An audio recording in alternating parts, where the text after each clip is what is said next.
First of all, what are rhythm changes? Rhythm changes are tunes that are written with the chords of George Gershwin's I Got Rhythm. And changes, for the people that are not native English speakers like me, changes is a way to say chords or chord progression. Like, what are the changes to this tune? What are the chords to this tune? So a lot of people used the chords of I Got Rhythm to write new tunes because it's easy to write a theme on rhythm changes chords, and it's really fun to improvise over.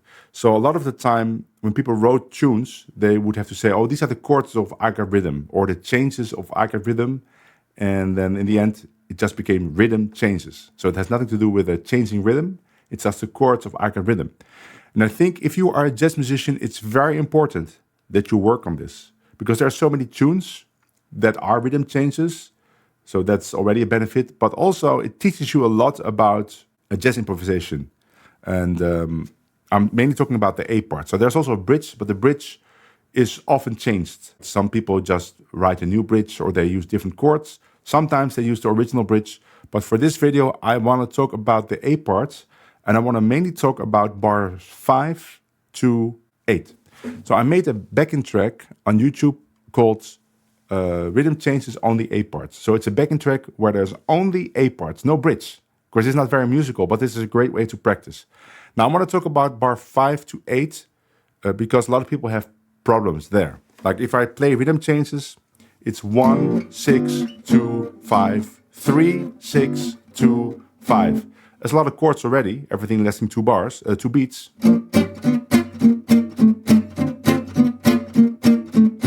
But those first 2 bars, you can basically just play 1, 5, 1, 5.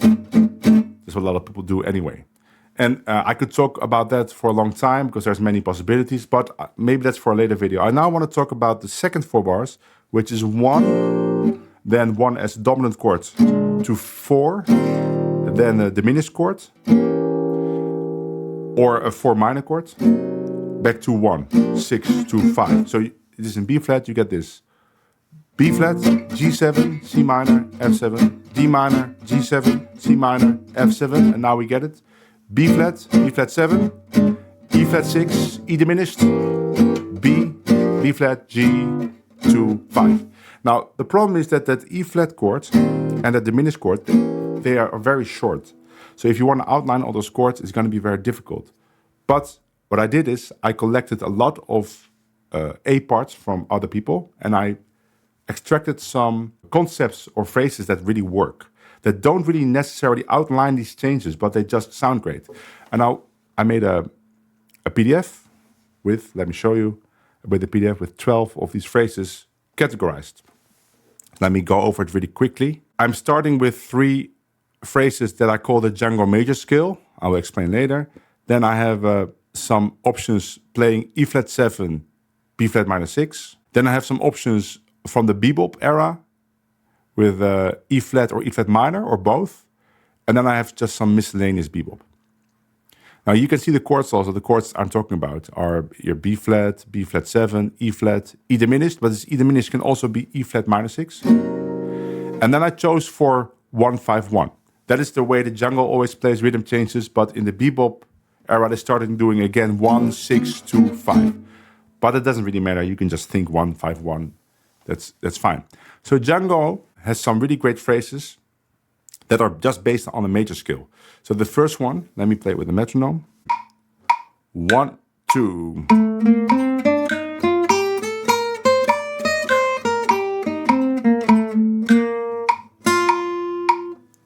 Okay, that's slow. Now let's hear it with a backing track. I recorded it with an arch stop. So the backing track always starts 1 bar before bar 5. So bar 4, and then I just play the phrase. Let's play it.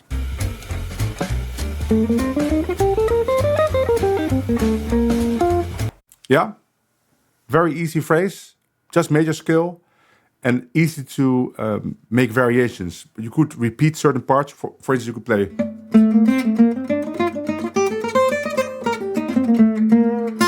That ending, I really like that ending, but you actually don't have to really play that. Just play something in B flat. You could play. whatever you want. It's basically about that major scale going up. From the major 7 to the 4. Second is a major scale down, like this. Then we play with a metronome, and I put some lead tones in front of it. Or that's actually, I didn't put it, that's what Django plays. 1, 2, like that. Let's play with a metronome. 1, 2.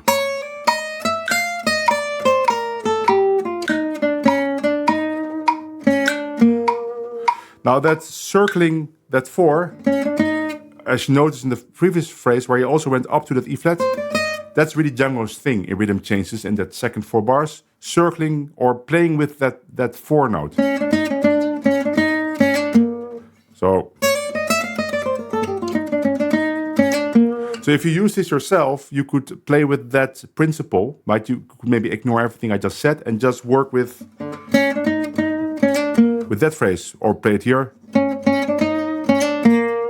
Okay, let's hear it with the backing track.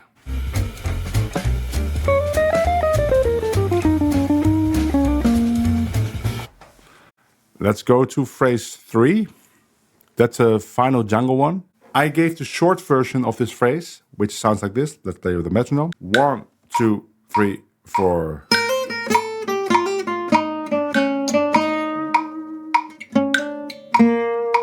So again, it has this playing with the 4. If you start listening to Django rhythm changes, you will notice, especially later in his life, that he really always went for this 4 note. Let's listen to it with a backing track.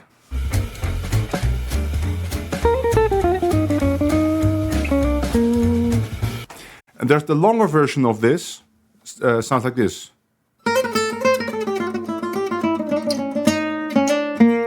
That's maybe the more well-known version, but I give you a condensed one that he also plays, but both are nice. So basically, if you improvise on rhythm changes and you want to sound like Django, then you just play B flat for 4 bars, like 3, 4. And then you play your lick.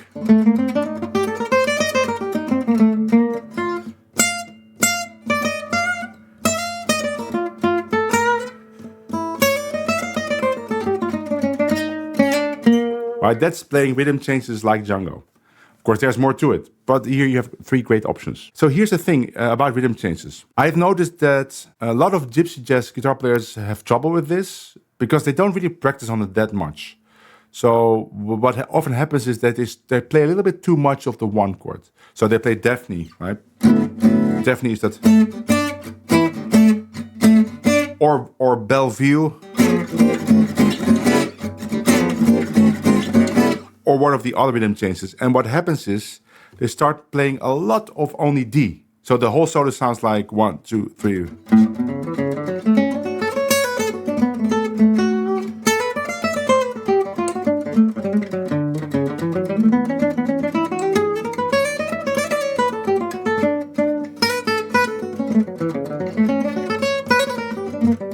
That's a bridge. But all the stuff before, it sounds great. I know, it's great licks. But it was basically all D. Now, it's great for 1 chorus, but if you take a solo of 3 choruses and the only thing that you're playing is D all the time, it gets a little bit boring. But that's because of those bar 5 to 8, they don't really know what to do with it. So I was trying to come up with some things that are really accessible or already in like the language of gypsy jazz players. And that's the thing that I have on screen now, which I call the E flat 7, B flat minor 6. So now we're going back to the key of B flat. So the first trick, let's call it a trick or phrase, is a B flat minor 6 arpeggio.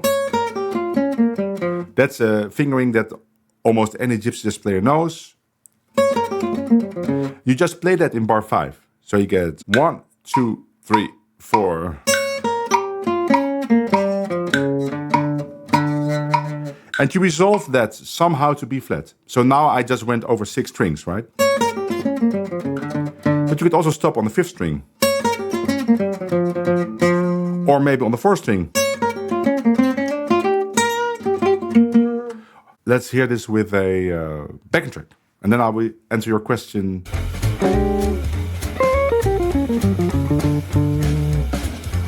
Let's go to the next phrase. This is a E flat 7 arpeggio, or actually it's a G diminished arpeggio, but you start with an E flat. That's the Stocholo trick. You play G diminished, but you start with an E flat. So it sounds with the metronome. 2, 3, 4.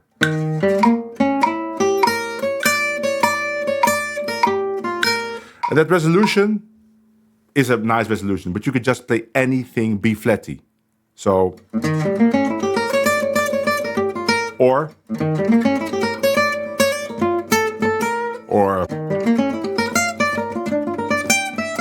anything that resolves to B flat. Let's hear this with a backing track.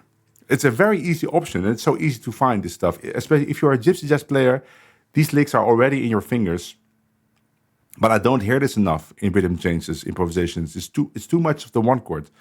But now, if you know this, of course, don't start playing the E flat sound earlier, because in principle, you could also just play this in the first 4 bars, but you don't want to do that. So the first 4 bars, you got to find something else. Play blues, right? Just play.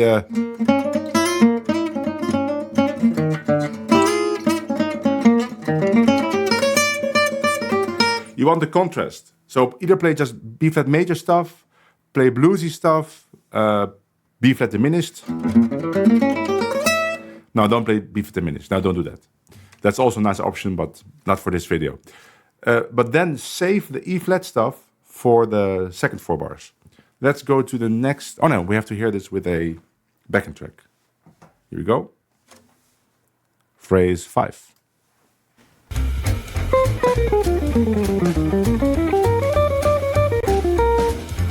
So what I also did in this video is I played some B flat 7 before, because the B flat 7 bar here is open. So just play something B flatty. Or a chord. You could also play this phrase starting on beat 2. For instance, maybe you play some chords, you play. It's just this, this is the principle. That phrase. Let's go to the next. I think this is really good material, by the way, because even for me, as someone who practiced a lot of rhythm changes, I've never really thought about it in this condensed way. But now, even for me, this gives a lot of new options to be creative in those bar 5 to 8. Okay, let's go to the next one. Phrase 6 is the opposite of phrase 4. So phrase 4, we had this B flat minor 6 arpeggio down. Now we get the phrase up. Now I use a different fingering for up. I like to start with my first finger on that 6. But you could also use the same fingering that we just did down from... if we look at phrase 4, where we went down with this fingering, you could also just go up with the same fingering. In fact, that's a good exercise, just play it up and down. But I like the fingering going up like this. I don't know why, or I do know why. The reason why is because it's very easy to access triplets from here. That's why. So I just trained myself to play the fingering like this. But I showed this to Stocholo and he was like, you're just making things more difficult. Just use the same fingering up and down. But, you know, I like it. Also, I have very easy reach now to the F here. So let's play it with the metronome. 1, 2, 3, 4.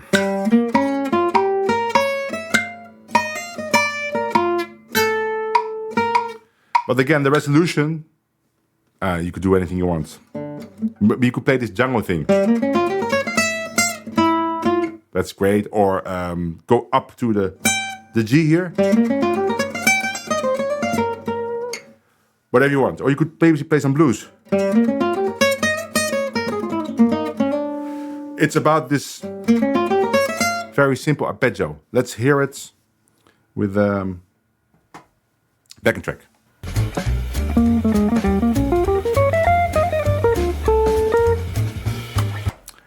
Easy stuff. Sounds great. Okay, let's go to another era of jazz. Let's go to the bebop era. I really love collecting bebop rhythm changes. I've so many, maybe like 40 of like rhythm changes from bebop players. A lot of by Pasquale Grasso. He plays really nice stuff. He likes to play stuff like that. That's the Mona Lisa, or he has one where it goes like.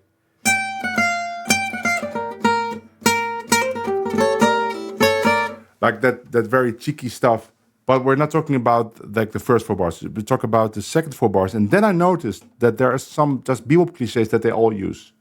So I have like, I don't know, 4, 7. I'm going to say something that people in the bebop scene don't like. But my theory is if you know these 7, then you pretty much know all the, not all, but you know a lot of the bebop vocabulary for rhythm changes. It's basically in these 7 phrases, and you can make variations on it. But when you start describing bebop A's from or like rhythm changes from bebop players, you will find the most creativity actually in the first 4 bars, not so much in bar 5 to 8. So here we go. Phrase 7. Phrase 7 is mainly about bar 5. These arpeggios. 3, or metronome. 1, 2, 3, 4.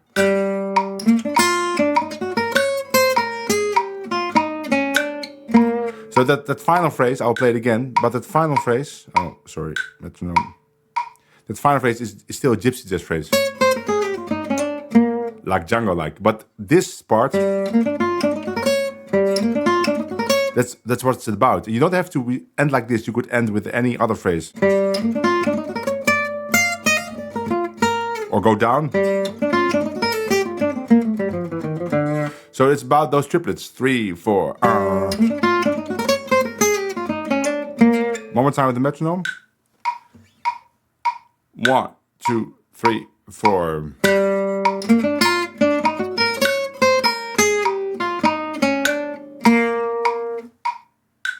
With the backing track.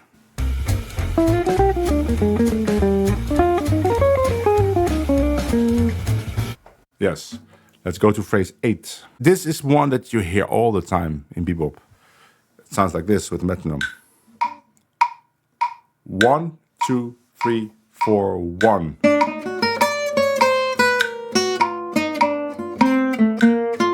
Three, 4, 1.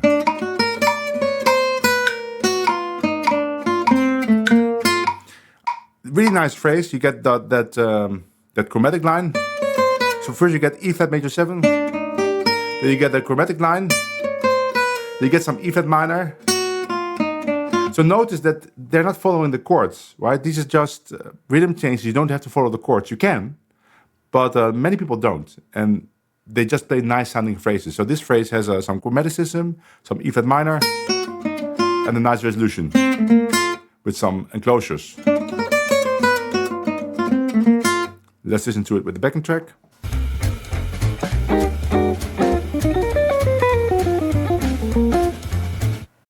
Let's go to phrase 9. This one you hear also all the time. Actually, phrase 9 and 10 are basically the same phrase, different guitar positions. So let's play them in a row. 3, 4.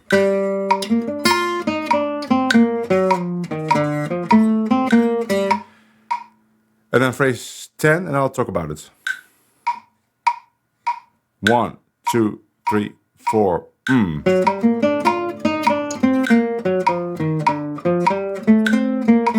3, 4, 1.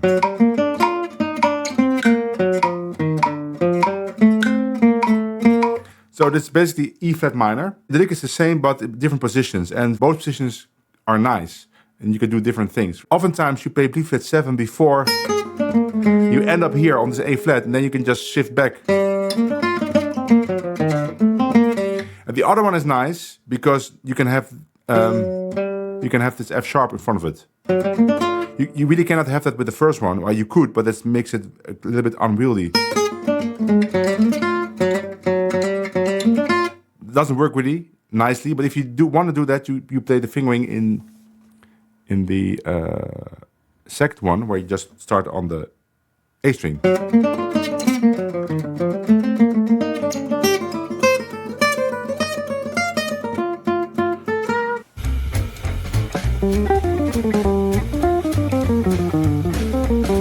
10.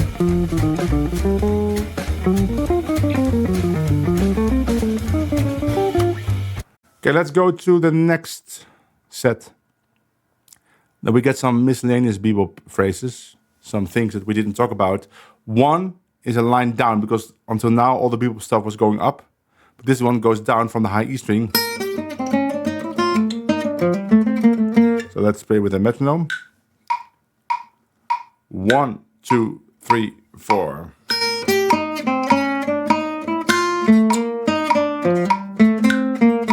Three, 4.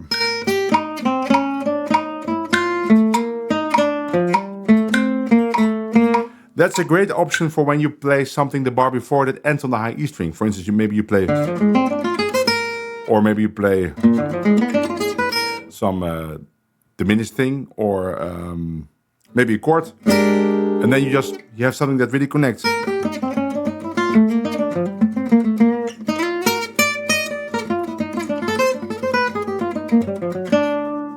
That doesn't really connect. Maybe what would connect? Let me see. Yeah,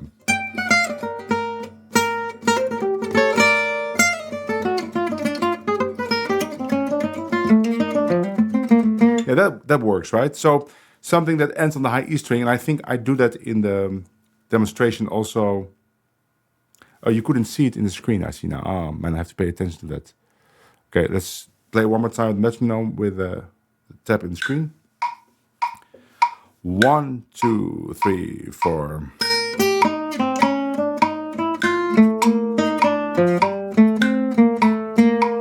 Okay, let's check it out with the backing track.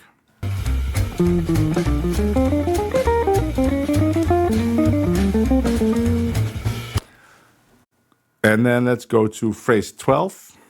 Phrase 12 is one with a nice phrase for the B flat 7 bar. 1, 2, 3, 4.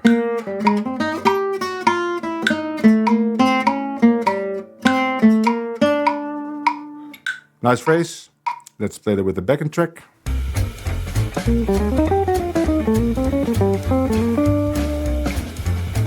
And then the final phrase is really with a nice principle. It's where you just play an A triad in bar 6. So you start with a E flat 6 phrase, and then you play an A triad. Most people players, they play some version of this. Charlie Parker did it. Hank Mobley. Really in this inversion also. They don't use the other versions. They don't start playing an inversion. I never heard. It's always.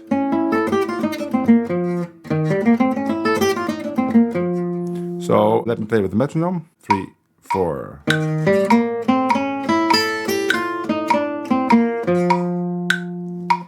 Again, resolution is free, right? You just play until here, and then you can do whatever you want.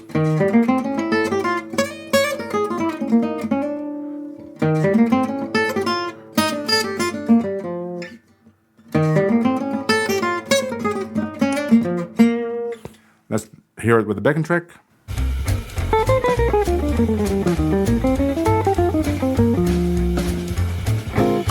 There's this really famous thing to do on rhythm changes. You don't think about the normal chords, but you think some substitution. So instead of 1, 5, 1, 5, you just play B7, E7, A7, D7, G7, C7, F7, and then you're in bar 5. And I know a version where you play exactly this lick that we just had with the.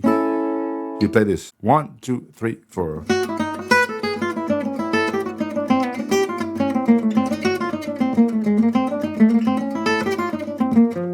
Anyway, this was the rhythm changes thing. So the tab will be available for my patrons this time. So it's not in Discord, but of course you can just look at the tab on the screen. If you watch this on YouTube, you can, I don't know, print screen the screen. But if you want to have the tab for download or for archive full purposes, it's on my Patreon. That was the rhythm changes video. I really think if you just learn these 13 phrases, you will never be stumped again. Rhythm changes. There's a link in the description to the backing track with only A parts.